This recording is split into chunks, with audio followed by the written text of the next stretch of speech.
қабылдар.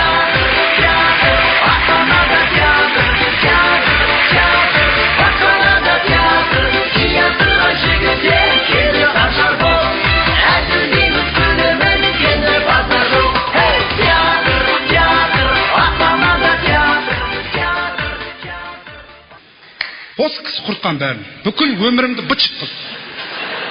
Өзім ауылда жүргем, Қызылорда Тереңөзек деген ауыл бар аржанда, Қалжан Ахун дейтін. Ауылдан үш ақ адам түн, бәрі осы жаққа көшіп кеткен.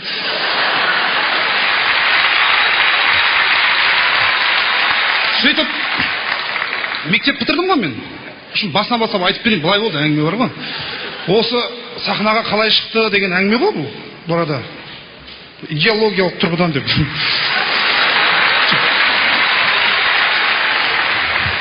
Мектеп бітірдім. Білмеймін, қай жылы екен, ұмытқан. Ол кезде жоқ тұғым мен ауылда. Класстастарым бітірді деді, әртіс болып кеткенмін ғой мен. Өзім. Сол мектеп бітіргеннен кейін класстастарым бәрі оқуға түсуге кетті. Документтерін алып, деп, РНН'ін алып бәрі. Оған не керегі бар екен РНН? Сөйтіп, мен де бардым. Алматыға келдім. Арман қуып.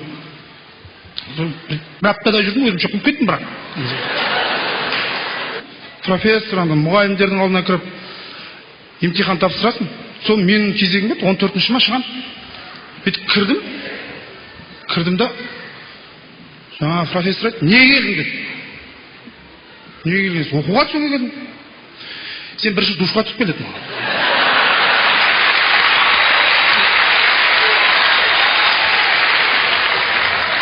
Түсінбей қалдым, душнес деп, ойлам, душнес деп, ойлайды да, Алматыға келген кезде бүкіл қызылордалықтар келсе ойлайды, бәрін тұрып күйіп кеткен осындай деп, қап-қара бір бәле болады деп ойлайды. Негізі бізде Қызылордада жер оңтүстіктен түстен кейін солтүстіктен тұрады да, әптен кептіріп бастаған ғой бүйтіп халықтың 50%-ын. Сол 50%-ға кірем мен негізі. Жоқ, рас ол. Сол бізде қыздар бастарын жуған кезде Қызылорданың қыздары көбісі енді біздің ауыл жақта тұратындар шаштан ана фен деген пайдаланбайды. Шашын жуады да поршықтың басын алады, дыр. Жаймен үрле-бүрле кептіріп тастайды. Сөйтіп оқуға түсе алмай қалдым. Жүрді мен, не істерін білмей жүрген кезде бір күні Шалқар радиосынан звондады, бас редактор. Алматыға келіп кеткенін көрген ғой.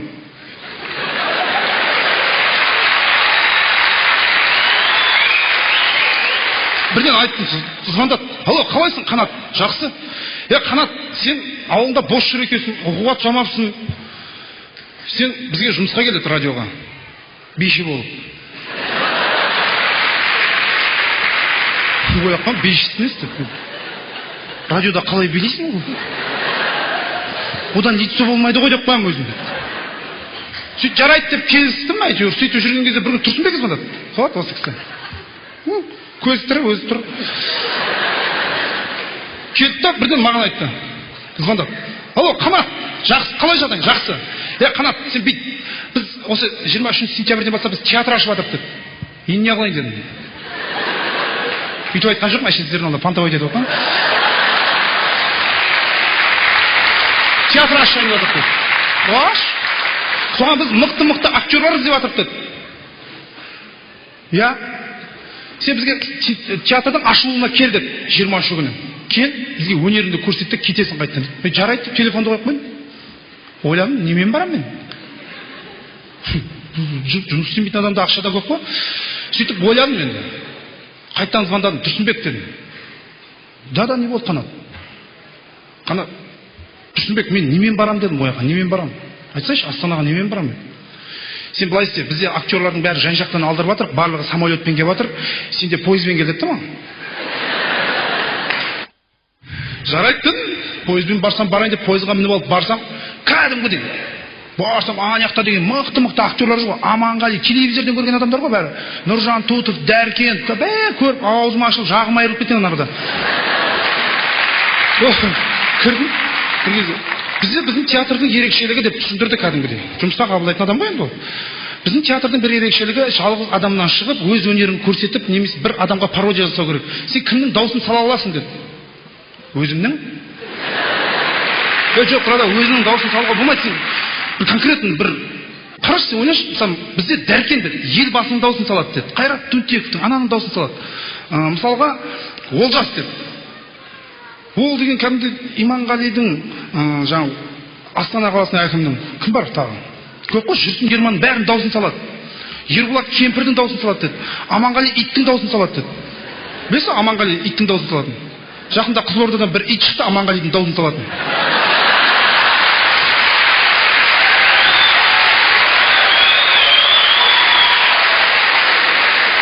Сосын мен тұрдым да айттым. Жәнібектің дауысын салам дедім. Ол кім дейді? Көршім ауылдағы. Ол болмайды ғой деді. Сал деді. Деп, алдында тұрдым үндемей. Болсай дейді. Мылқау ғой ол.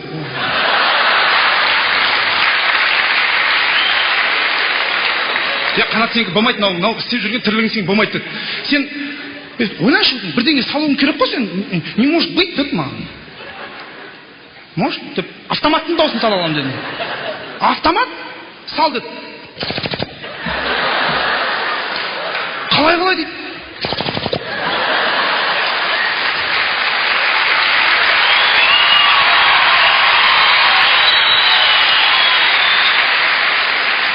Тағыстыршы. Тағы. Тілім жүріп қойды мына. Бүкіл актерлар өзі естіп қалған ғой, мен хит болып кеткен ғой. Бүкіл актерлар бірінен соң бірге батыр, сал. Жаңа Ерболат деген білесіздер ғой жаңа, әже болып шыққан. Действительно әже, мияу, кәдімгідей бар ғой. Келді, қанасы күшті салады екен, салшы, шашақ кеткенсің ғой. Өзін салшы деп қойсын. Шашақ кетті мына.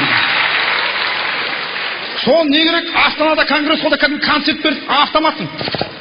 Бүкіл зал екен жыртылды анда. Эфир болып кәдімгі бүкіл ел танып алған. Жұлдыз болып кеткенсің ғой уже. Тойға шығып кеттім ақырын онда. $1000 шығам. Кірем, тим.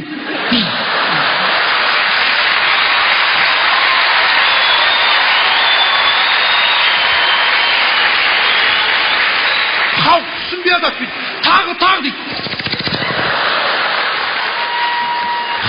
Тойдың хозяйны $3000 қарызып қоймын арада. Енді мен өзім жұлдыз ретінде мен сіздерге бір подаркым болсын деп істей аламын.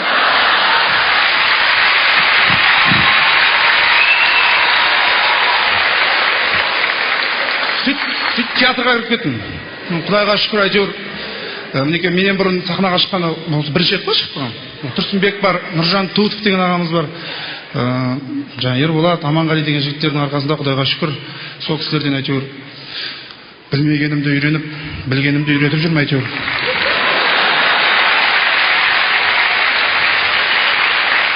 Білгенде көп нәрсе білмейсің ғой. Анау дейді, телевизор ғой, LG деп әйтеуір түсіндіре салсын. Сосын ойладым, кәдімгі жұлдызсың ғой. Автомат кетіп қалған. Көшеде халық танып атады. Анау деп бір әже ғой. Дейтін бала ғой деп пәтезін жұтып қойды ана кісі. Абырой деген асқақтап кеткен, кімсің, қанатпын бүйтіп жүрмін. Қызылордаға жақында жеке концертін берейін деп жатырмын.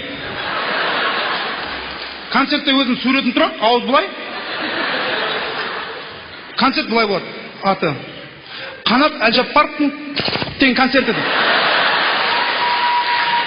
Енді концерттен бөлек болайын деп тұр негізі. Енді ойлап, адам деген қиын ғой. Ауыра бастайды, жұлдыз болған сайын уже ойлана бастадым. Театр ашып алсам бекем деп.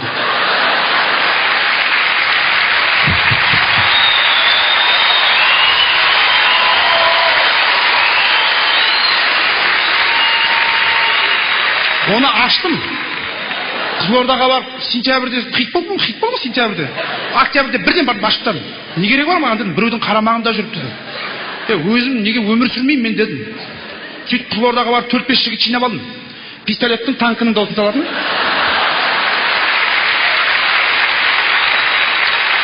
Нартай Бекежанов деген театр бар, сол жаққа концертті жабыстырып қойдым. Оружие без опасно деген концерт, театрдан аты солай болды. 4-те, сосын 7-те 2 сеансқа қойып қойдым. 4-те кәдімгідей аншлаг болды, екі қатары. 24 адам келді, өз туысқандарының бәрі сол екен. В общем, не керек, сол театр бар ғой, кәдімгі 4-те ашылды, 7-те жабылу болды ғой. Білдім, өмір сұрамайтын білдім да мен анарда. Тұрсынбекке қайтып келдім. Тұрсынбек білесің өзің? Келдім мен. Я дейді, өйтіп ондай болған жоқ, шайға.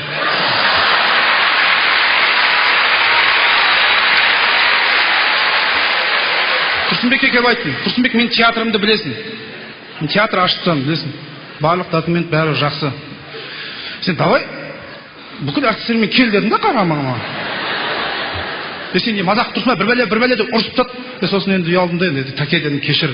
Менде бір шамал жұлдыз ұстап қалып, менен ондай күтпеңіз. Болашақта ондай қайталанбайды. Қайтадан алыңызшы дедім. Ол тұрды, сен жарты ставкамен аламын деді жұмысқа. Алыңыз дедім. Жарты ставкамен жұмыс қалып, сахнаға шығарды. Тағы бір концерт болды бір жерде. Шықтық та. Тұрсынбек, не істеп жатсың? Сен жарты ставка ғой, жарысын айтам, жарысын айтпайын дедім ғой. Әйтеуір мені сөйтіп актер болып әйтеуір аман есен жүрдім да енді сонда. Бір кезде қарасам енді өзі театрда бүкіл әншілер, әртістерінің барлығы Алматыдан Шымкенттен келеді ғой, бәрі самолетпен ұшып келеді екен да, мен пойызбен келеді екен. Рахат менікі бір жақтан. Тұрсынбек айттым, тәке дедім, жұрттың бәрі самолетпен келіп жатыр. Мен пойызбен келемін. Жоқ, әңгіме жоқ, самолет жоқ емес, үйде бар дедім, түсіндірдім енді. Суреті ғой енді кішкентай өте. Самолетке билет алып берші дедім. Жарайды деді. Самолетке билет алып берді. Сөйтіп, 3-ші концертке, 3-4 концерт көріп тұрғанбыз ғой негізі. Ұшып келдім Астанаға. Кәдімгі самолетке бірінші рет мініп тұрмын да мен анарда. Ішіне кіріп алып постель сұрап жүрмін мен кәдімгі. Маған постель беріңіздерші деді. Сосын осындай самолет осындай екі қатар болады екен да. Енді көпшілігіңіз білетін шығарсыздар, көпшіліктеріңіз білмейтін шығарсыздар. Сонымен мына екі қатарда кәдімгі отырады екен адамдар. Бір-бірімен сөйлеспейді. Бір қыздың қасына отырып алдым. Қайқа барасың деп қойған. Самолеттің ішінде. Әттен пойызға үйреніп қойғанмын мен. Сіз қайқа барасың? Луговойдан түсіп қалам, Шымкенттен түсіп қалам деп айтады ғой. Отыр. Бір-бірімен сөйлеспейді. Бір кезде келді да, біреулер бүйтеді да. Ремень тағыңдар деді. Тағып ал. Гаиста балама деп қойым жолда. Сөйтіп, енді қарным ашты енді. Пойызда әйтеуір құлақтан түйіп тамақ шығып қоясың ғой біреулердің. Орада ондай жоқ.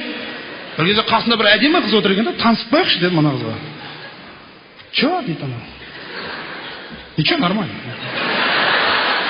Жоқ, қарындас, сізбен танысуға болмады дейді ма? Закрой рот дейді. Смысл деді ма? Білетінді айтып тұрмын да маған. Смысл деді. Түсінді ау деймін анау да ше. Қоймадым енді қайта атың кім деп тұрды да. Менің атым Жанна деді. Сосын өзін айтқан өзін айтып берді. Онда закрой рот деді.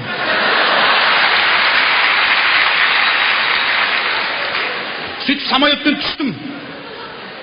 Самолеттен түстім ғой әйтеуір, аман есен әйтеуір. Ештеңе болған жоқ, 2,5 сағатта ұшып келдік. Келсем, Аманғали күтіп алды. О, қана, жүр екеуміз бассейнге барайық деді. Давай кет. Бассейнге суға түсуге бардық. Хан шатырына. Европа екен ғой кәдімгі. Суға түсіп жүрсек, бір 2 маймыл адамдарға жағаласып суға түсіп жүр. Ой, анан қара деп жүрдік екенбіз. Бір кезде охранниктер кетті аналарды. Маймылдар сендерге суға түсуге болмайды деп алып барады да анау сурет. Сөйтсе жаңа маймылдар айтып барады, неге болмайды? Қанатпен Аманғалида түсіп жүр ғой деп қойды.